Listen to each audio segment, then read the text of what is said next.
менің каналыма қош келіпсіздер. Лайк басып, подписаться, комментарий қалдырып отырыңыздар. Бүгінгі біздің тақырыбымыз кино сияқты эффектіні қалай береміз, яғни видеоға жақындатып, алыстатып, кино эффектісін қалай беруге болады. Ол үшін бізге VN деген мобильді қосымша керек. Өте оңай. Телефонға Play Market арқылы жүктеп аласыздар. VN-ға кіреміз, астында плюс деген батырмен басып, новый проектті басамыз, және өзіміз дайындап қойған видеомызды саламыз. Мына жерде өзіме дайындап қойған видеомды саламын. Далее стриксын басамын. Және бізде видеоны түсті. Видеоны мен кішкене байсам келіп тұр. Енді осыны видеоның үстін басқанда сары свет шығады.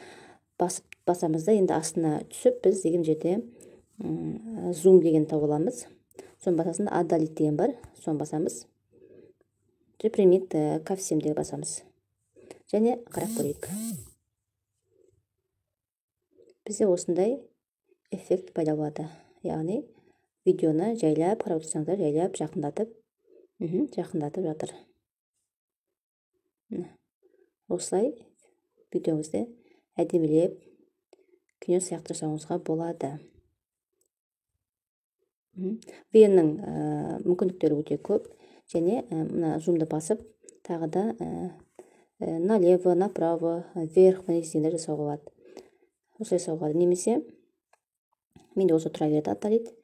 Сонымен қатар мына жерде реверсті бассақ, мына жерде мынаға видеомыз қайтып айналады, кейін қарай айналатын болады. Оны келесі видеомен көрсететін боламын. Осылай жасаймыз да, және осы видеоға әдемі музыка қосайық.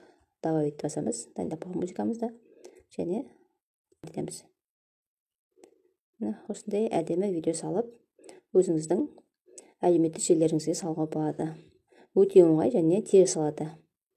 Ешқандай қосымша эффекті керек емес. Достар, егер видео пайдалы болса, лайк басып, комментарий қалдырыңыздар. Кездескенше.